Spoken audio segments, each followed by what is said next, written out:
নমস্কার। মা শারদার ভাইপো গণপতি মুখোপাধ্যায়ের বিশেষ সাক্ষাৎকার আপনাদের সামনে তুলে ধরছি।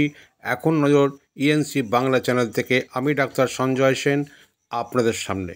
গণপতি মুখোপাধ্যায়ের পিতা ছিলেন প্রসূন মুখোপাধ্যায় তথা মা শারদার নিজের দাদা।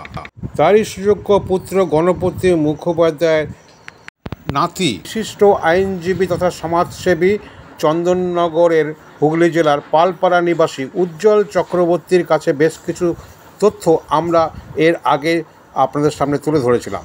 প্রখ্যাত এই আইনজীবী উজ্জ্বল চক্রবর্তী, যিনি গণপতি মুখোপাধ্যায়ের সুযোগ্য নাতি, সাক্ষাৎকারের বিশেষ কিছু তথ্য আপনাদের সামনে তুলে ধরছি। মাতৃকুলের এই নাতি তথা উজ্জ্বল চক্রবর্তীর মায়ের বাবা গণপতি মুখোপাধ্যায়ের কাছে কিছুক্ষণ শারদা মায়ের ভাইপো বলেছিলেন জয়রামবাটির অবস্থা, জগদ্ধাত্রী পুজোর উদ্বোধন মায়ের স্বপ্নে। শুনুন। মার পুরনো বাড়িটায় আমার বাড়ি, আমার বাবার সংসারে বহু কাল ছিলেন। আচ্ছা ওইখানে বিবাহ হয়েছে, আর ওইখানে ভৈরবী ব্রাহ্মণী এসেছিলেন, বড় বড় মহারাজরা এসেছেন, গিরিশ বাবু এসেছেন, মাস্টারমশাই এসেছেন, স্বামী বিবেকানন্দ জয়রামবাটি কামারপুকুর আসেন, সবাই এসছেন। আমি পিসিমাকে দেখি নাই। আমার 1924-এ 1947 সালে আমার গুরুদেব স্বামী বিরজানন্দ মহারাজের কাছে দীক্ষা নিয়েছি 1947 সালে। শোনো, দুর্গা পুজো বুঝলে, দুর্গা পুজো জয়রামবাটিতে মার যে পুরনো বাড়িটা, আমাকে ওইখানে নিয়ে গেলে ভালো করে আমি দেখিয়ে বুঝিয়ে দিত। পুরনো বাড়িতে যে একটা কপাট আছে, সেই কপাটটায় দুর্গা পুজো হতো, সে বহু কালের কথা বুঝলে। তারপরে দুর্গা পুজো হতো। এখন হলো কি জানো, মা জগদ্ধাত্রী বুঝলে, জগদ্ধাত্রী আমার পিতামহীকে স্বপ্ন দিয়ে এসেছিলেন, শ্যামা সুন্দরীকে স্বপ্ন দিয়ে এসেছিলেন। তো সেই 4 বছর পুজো হয়েছিল। হবার পরে পিসিমা বললেন যে আমি আর পুজো করতে পারবো না।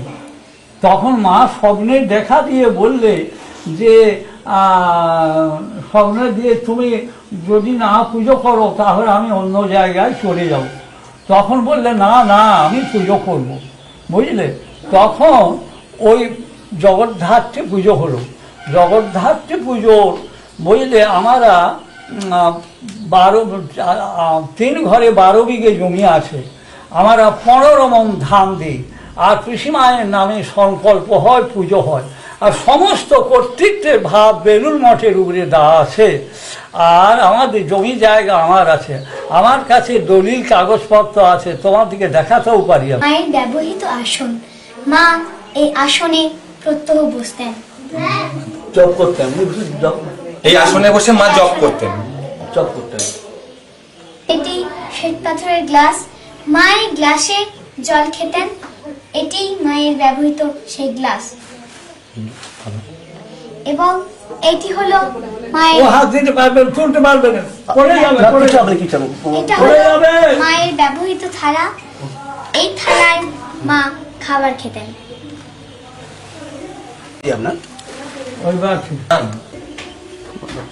এগুলো হলো মায়ের ব্যবহৃত বাটি। এতক্ষণ শুনলেন বিশিষ্ট আইনজীবী উজ্জ্বল চক্রবর্তীর পিতা গণপতি মুখোপাধ্যায় তথা মা শারদার ভাইপো। সাক্ষাৎকারের শেষে মা শারদা যে থালায় ভাত খেতেন, আহার করতেন, যে বাটি এবং গ্লাস ব্যবহার করতেন, তার দৃশ্য আপনারা দুর্মূল্য এই কাহিনী শুনলেন। আপনারা দেখলেন এখন নজর ইএনসি বাংলা থেকে আমি ডাক্তার সঞ্জয় সেন আপনাদের সামনে আইনজীবী উজ্জ্বল চক্রবর্তীর তথ্য সম্বলিত এই কাহিনী। নমস্কার।